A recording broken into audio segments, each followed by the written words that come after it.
Selamat pagi Mbak dan Mas sekalian. Assalamualaikum warahmatullahi wabarakatuh. Kita bertemu lagi dalam kuliah statistika pertanian ya. Ini 2 kuliah terakhir ya. Sekarang dan minggu depan. Minggu depan masih ya? Masih ada kan ya? Iya Pak, masih ada satu pertemuan Ada ya, oke. Ya, jadi sekarang dan minggu depan.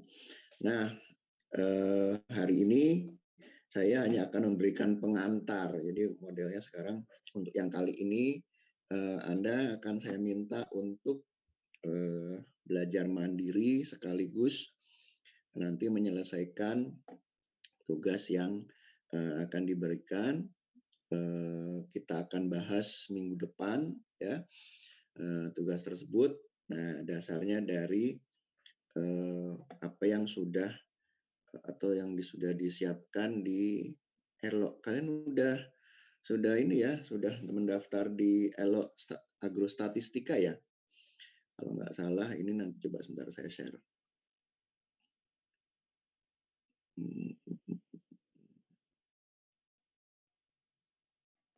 Nah,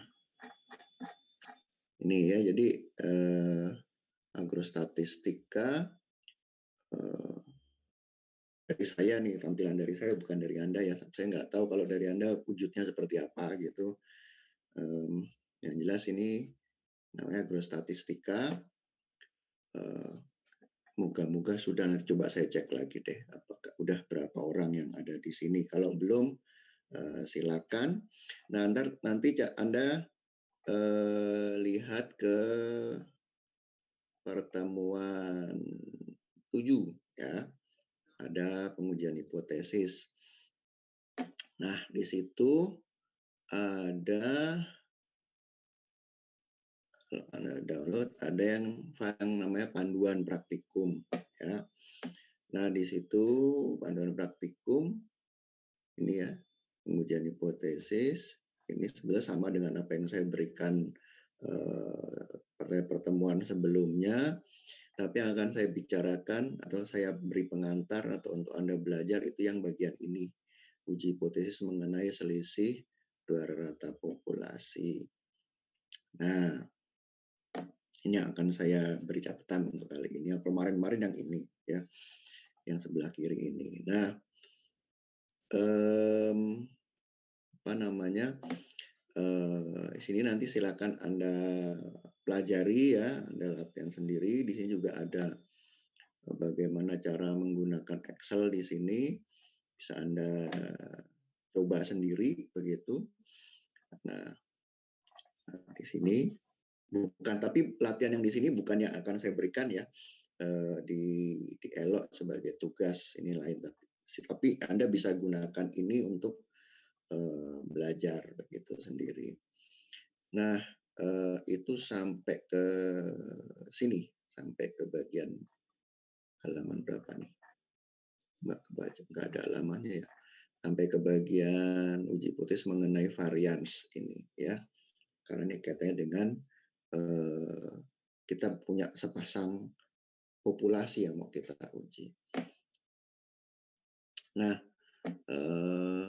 baik itu. Nah, sekarang saya akan share mengenai apa yang akan saya berikan. Oke. Nah, ya, minggu atau pertemuan terakhir kita bicara mengenai pengujian hipotesis untuk proporsi dan untuk rata ya. Tapi satu populasi ya. Jadi kita punya suatu populasi hipotetik, lalu kita ambil cuplikannya, lalu hasil pengamatan itu ingin kita uji apakah dia memang benar-benar sesuai dengan hipotesis kita mengenai populasi tadi. Jadi misalnya ratanya harusnya 30 gitu ya. Harusnya ratanya 30 atau tidak boleh lebih dari 30 misalnya, seperti itu ya. Itu untuk yang lalu yang kita bicarakan. Lalu kita ambil cuplikan.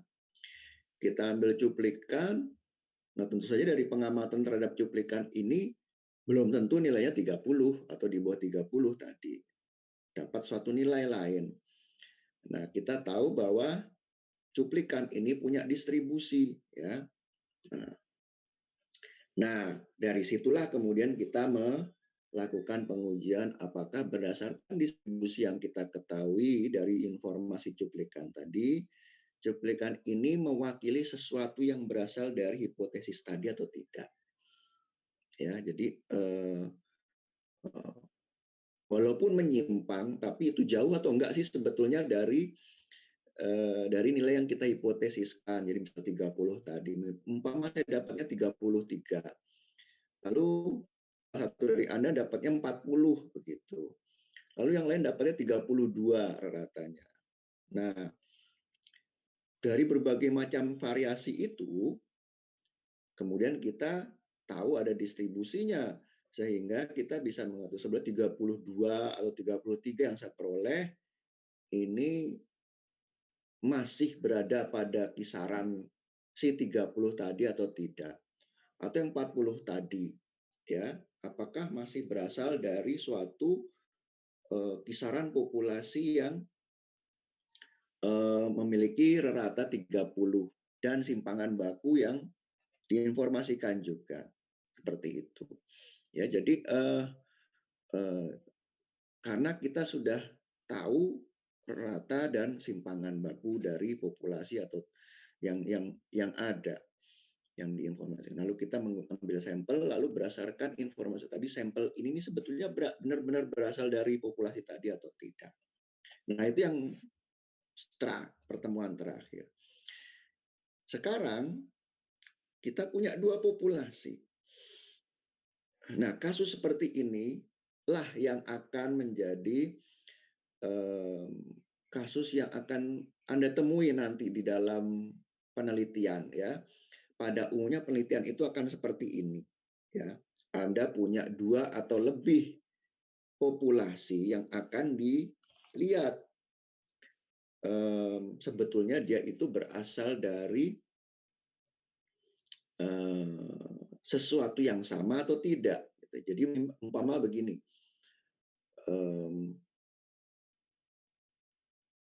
yang kita pakai contoh yang sekarang lagi ramai, vaksinasi umpamanya. Nah, kita pengen tahu apakah benar vaksinasi itu punya efek terhadap pengurangan COVID misalnya, ya.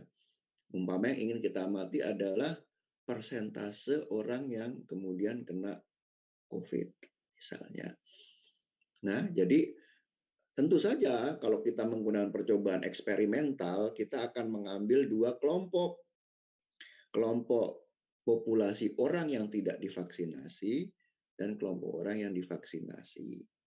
Lalu, nah ini kalau misalnya diperbolehkan, maka kita akan kemudian menginfeksi orang dengan COVID tadi, ya tentu saja ini nggak akan mungkin terjadi dalam kenyataan, tapi kalau dalam prinsip eksperimen itu yang akan dilakukan, ya. Jadi ada orang yang akan dipaparkan dengan COVID dan dari masing-masing kelompok, yang satu yang kelompok tidak divaksin, yang satu divaksin. Lalu setelah beberapa hari kemudian akan kita amati hal-hal yang terkait dengan reaksi terhadap pemberian COVID tadi. Nah, di situ kemudian akan kelihatan berapa persen yang kena, berapa persen yang menunjukkan gejala, berapa persen yang mengalami sesak nafas. Itu namanya variabel, sesuatu yang kita amati tadi itu namanya variabel. Nah, dari situ kemudian kita akan bandingkan, ya, berapa persen yang mengandung virus dan berapa yang tidak. Berapa persen yang menunjukkan gejala dari masing-masing kelompok tadi, ya, dan seterusnya. Nah, itu yang akan terjadi situasinya. Di dalam pertanian pun juga demikian, ya. Kalau Anda sebagai seorang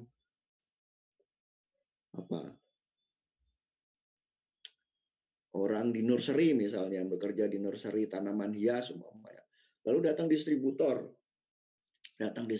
yang bilang, Pak, belilah produk saya ini yang akan bisa membuat tanamannya tumbuh lebih cepat. Ya, coba Bapak bandingkan sendiri. Nah, saya sebagai seorang nurserer atau penangkar yang eh, tidak mau begitu saja percaya dengan omongan marketer atau distributor, saya minta coba kasih saya sampelnya, saya mau coba dulu, saya mau cek benar atau tidak. Nah, setelah kalau misalnya dia distributor yang baik pasti akan memberikan sampel. Nah, lalu sampel itu saya ambil 2 kelompok tanaman tentu saja ya, yang sama. Lalu saya bandingkan yang satu tidak saya berikan atau saya berikan dengan suplemen yang biasa saya gunakan, yang satunya lagi saya pakai dari yang si distributor tadi. Lalu saya bandingkan. Nah, situasi inilah yang cocok dengan selisih 2 populasi. Kita ingin melihat sama nggak sih keduanya ini, gitu ya. Jadi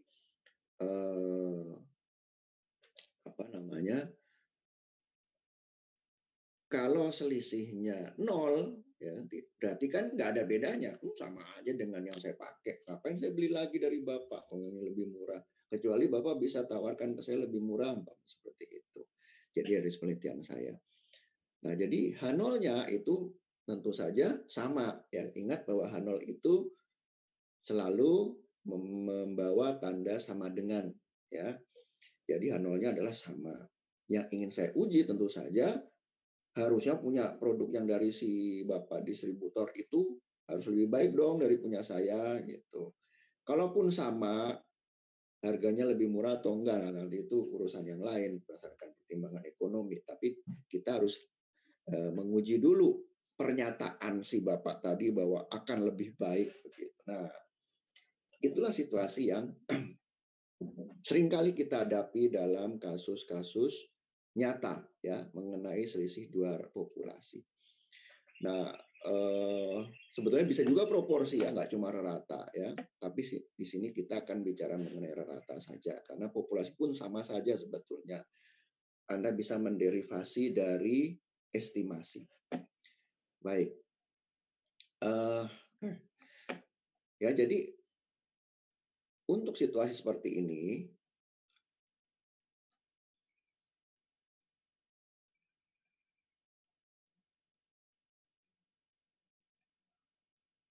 ya, situasi seperti ini kita harus mempertimbangkan beberapa hal.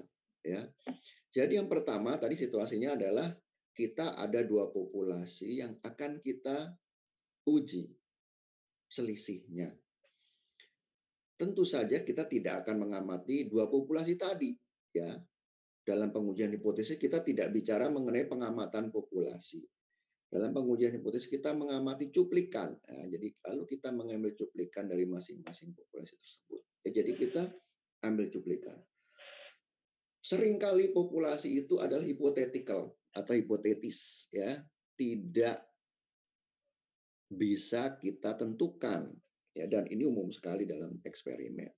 Apa yang kita amati itu adalah cuplikan dari suatu populasi yang lebih besar, yang sangat besar, yang harusnya orang lain pun juga bisa melakukan pencuplikan yang sama dengan menggunakan metode yang kita gunakan. Ya, jadi kita berangkat dari rata dan simpangan baku cuplikan, ingat. Dan itu ada 2, ya, yang masing-masing mewakili populasinya sendiri-sendiri. Nah, prinsip pengujian serupa dalam pendugaan, jadi toolnya sama, ya, seperti yang kita gunakan waktu itu di estimasi. Ya. Jadi yang kita pakai adalah distribusi selisih. Jadi kalau Anda kembali lagi ke estimasi, ya, rumus yang dipakai di estimasi, sebetulnya rumus yang dipakai pun juga sama dengan yang uji hipotesis. Hanya saja ini yang dipakai adalah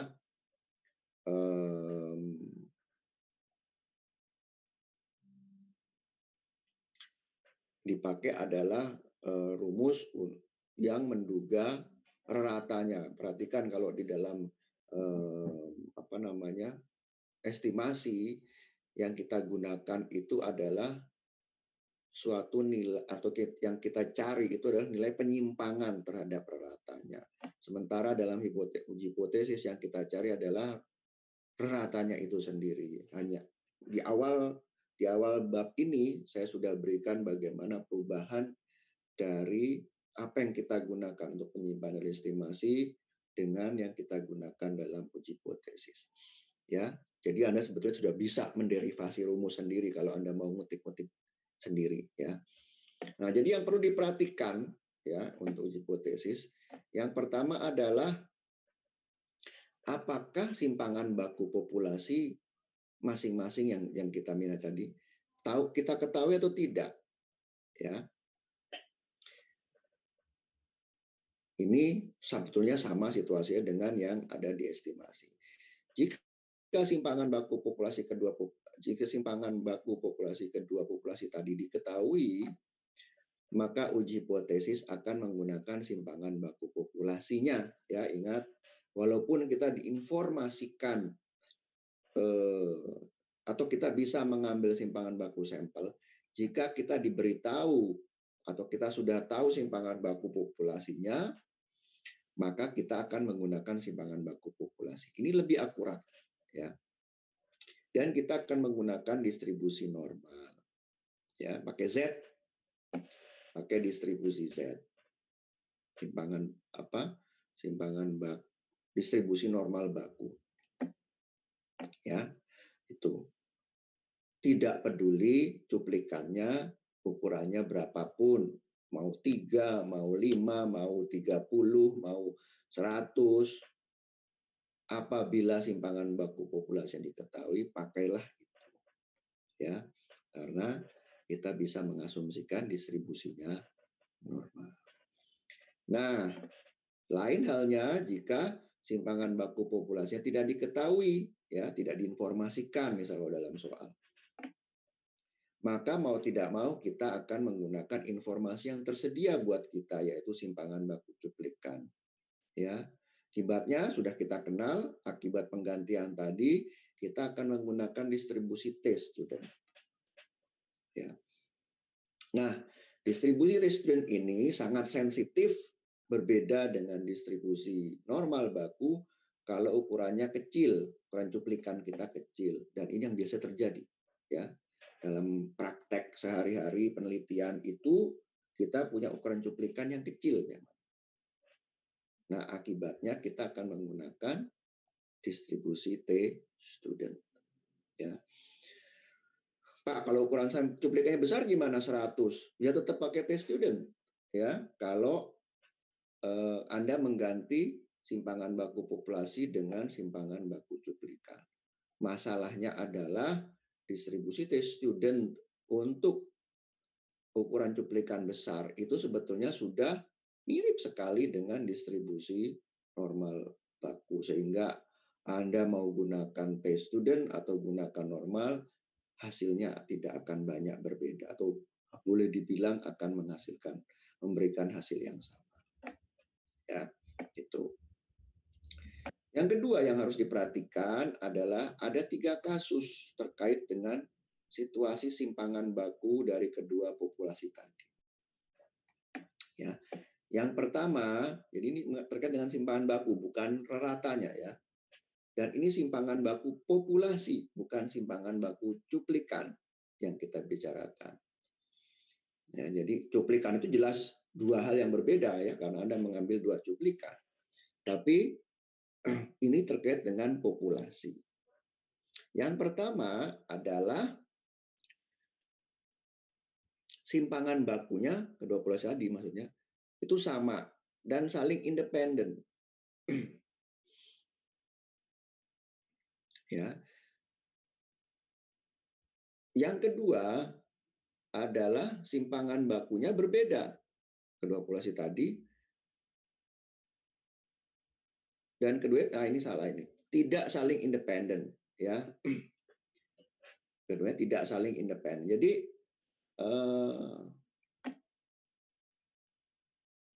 maaf. saling independen, benar. Simpangan baku berbeda dan keduanya saling independen. Jadi simpangan baku populasinya berbeda antara dua hal. Ini akan menghasilkan cara uji yang berbeda. Nah, yang terakhir itu adalah simpangan baku dua tidak independen. Ya, kenapa terjadi hal ini? Karena kita membuat data kita itu berpasangan. Nanti ada penjelasan sedikit mengenai ini. Ya, kalau dua populasi tadi pada kasus-kasus itu tidak bisa kita pisahkan, maka kita akan berhadapan dengan kasus yang ketiga ini, ya. Dan ketiga hal ini akan memberikan cara pengujian yang berbeda. Nanti di panduan yang tadi di awal saya sampaikan itu sudah ditunjukkan bagaimana. Nah, bagaimana mengetahui ketiga situasi ini? Ya. Nah, yang pertama, untuk dua kasus pertama, ya, apakah dua simpangan baku atau sama? Kalau kita tahu bahwa duanya independen, maka kita bisa menguji keduanya sama atau tidak simpangan bakunya dengan menggunakan uji F, ya. Uji F yang didasarkan pada simpangan baku, informasi simpangan baku atau varian dari cuplikan kita. Ingat, kita punya dua cuplikan yang bisa dihitung, bisa didapatkan rata dan simpangan bakunya. Ya. Nah, dari informasi ini kita bisa melihat apakah simpangan baku populasi itu sama atau tidak. Apakah kedua cuplikan ini berasal dari populasi dengan simpangan baku populasi yang sama atau tidak. Nah, yang kedua, untuk mengetahui apakah populasi tadi berpasangan, nah, kita harus mencari informasi mengenai bagaimana pelaksanaan percobaan tadi atau pelaksanaan pengambilan cuplikan tadi.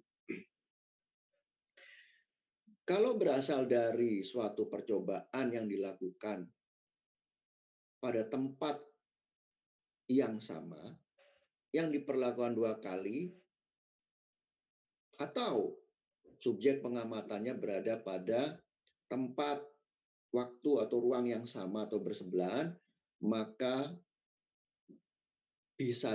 hampir bisa dipastikan bahwa keduanya berasal dari atau kedua populasi tersebut berpasangan.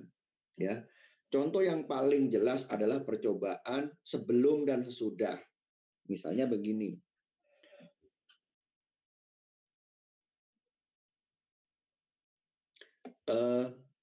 Saya mengambil 20 orang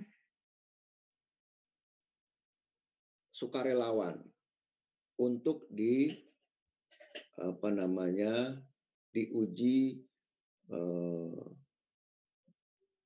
pemberian vitamin. Ya. Saya mau lihat apakah pemberian vitamin setelah jangka waktu 2 bulan itu akan memperbaiki fitness seseorang. Misalnya. Jadi sebelum saya berikan ke-20 orang ini, sebelum saya berikan vitamin, saya uji fitnessnya. Wah, suruh treadmill pengamatannya, ya. Nah, saya suruh dia treadmill. Itu adalah data before treatment. Nah, kemudian 20 orang ini saya beri vitamin dengan beberapa petunjuk supaya apa? Supaya situasi mereka itu relatif seragam gitu ya. Nah, lalu mereka mengonsumsi vitamin tadi selama 2 bulan. Nah, setelah 2 bulan kita panggil lagi. Lalu kita uji dengan tes yang sama seperti dia sebelumnya. Ya. Nah, perhatikan bahwa subjeknya sama. Si orang-orang ini sama. Ya. Yang mengalami di treadmill sebelum dan sesudah itu sama. Jadi data itu bisa kita kaitkan, data pertama orang A dengan data kedua orang A setelahnya, afternya. Jadi orangnya sama. Nah, ini adalah kasus dari data berpasangan. Ya. Contoh lain misalnya, Anda mungkin dulu waktu sekolah menengah pernah melakukan percobaan klorofil, ya. Waktu saya dulu pernah. Kalau Anda nggak tahu. Jadi percobaannya itu begini. Saya ambil tanaman, lalu saya ambil kertas pembungkus rokok, ya, yang di dalam itu loh, di dalam kotak rokok itu kan ada kayak kertas warna perak atau emas itu ya. Nah itu saya tutup dengan sebagian daun itu saya tutup dengan kertas tersebut. Sebagian lagi terbuka, ya, yang satu tertutup, yang satu terbuka. Jadi yang terbuka ini akan kena sinar matahari, mengalami fotosintesis. Yang tertutup itu nanti akan terlindung dari cahaya matahari sehingga dia tidak tidak kena penyinaran, sehingga tidak melakukan fotosintesis. Nah, setelah 3 atau 4 hari, daun itu saya potong. Saya buka tutupnya tadi, saya potong, lalu saya celupkan ke dalam larutan yang bisa mendeteksi ada tepung, ya, tes saya lupa namanya. Tes menguji adanya pati atau tidak itu loh. Pemilu. Tesnya apa namanya saya lupa. Dan ada yang masih ingat? Jadi daun itu saya celupkan ke dalam alkohol kalau tidak salah, ya. Lupa saya, udah lupa itu metode. Gampang kok. Nah, nanti akan kelihatan setelah kita rebus gitu. Daun itu akan kelihatan mana yang berfotosintesis, yang berfotosintesis akan kelihatan lebih tebal, ya, gelap begitu. Yang tertutup itu akan lebih transparan karena dia kekurangan pati atau tepung, ya. Jadi kelihatan gitu belang. Nah, kalau kita perhatikan, kalau kita amati perbedaan warna itu, ya, pada daun yang sama, perhatikan, jadi daun nanti akan kelihatan, bisa kita hitung derajat kegelapannya umpamanya begitu. Nah, itu variabelnya. Nah, jadi ada perbedaan antara yang mengalami fotosintesis kena sinar dan tidak melakukan fotosintesis yang tertutup dari sinar, terlindung dari sinar. Nah, perhatikan bahwa percobaan itu dilakukan pada daun yang sama. Mereka si daun ini akan mengalami proses metabolisme yang sama lepas dari fotosintesisnya. Sehingga yang seperti inilah yang kemudian kita anggap atau kita masukkan, golongkan sebagai populasi berpasangan. Contoh lain misalnya adalah Anda mengamati atau membandingkan 2 ekor hewan yang berada pada satu kandang yang sama. Ya, jadi ada satu kandang, lalu diisi 2 ekor hewan. Tapi masing-masing ini kita beri perlakuan yang berbeda, ya. Misalnya yang satu diberi booster vitamin, yang satu tidak, ya, melalui suntikan umpamanya. Jadi mereka hidup dalam satu kandang yang sama, bergaul pada satu kandang yang sama, sehingga tidak independen data yang akan kita angkat dari kedua pengamatan terhadap kedua hewan tadi, ya. Nah, itulah data berpasangan. Jadi perhatikan bahwa independensi atau tidak itu terlihat dari bagaimana kita memperlakukan subjek data kita. Ya. Narasinya dilihat dari sana, ya. Dan itu akan intuitif. Anda kalau berakal sehat pasti bisa mengetahui bahwa ini data independen dan data tidak independen. Baik, gitu, ya. Ada pertanyaan sampai sini?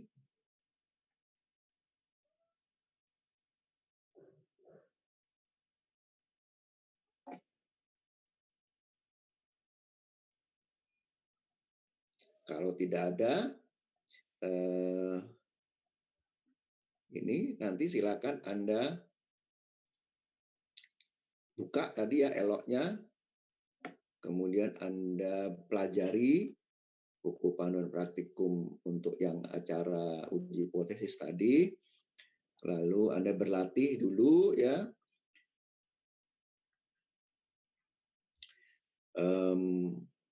Kemudian nanti ada tugas di elok yang Anda kerjakan untuk minggu depan lalu kita akan bahas ya, lalu kita akan masuk juga ke tema terakhir yaitu mengenai distribusi bersama dan korelasi regresi serta uji kontingensi, beberapa uji. Jadi kita bicara uji hipotesis tapi untuk situasi-situasi yang tertentu ya, yang berbeda dengan yang sebelumnya kita bicarakan. Kita bicara mengenai regresi, mengenai hubungan antara dua peubah, korelasi, dan juga mengenai asosiasi, association test. Ini tergantung dari data pengamatan kita sebetulnya ya. Baik. Kalau tidak ada pertanyaan, benar ini nggak ada. Jadi saya akan mengakhiri pertemuan kita kali ini. Terima kasih atas perhatian yang diberikan. Sampai ketemu insya Allah minggu depan. Assalamualaikum warahmatullahi wabarakatuh. Selamat pagi, selamat melanjutkan aktivitas Anda. Terima kasih. Waalaikumsalam.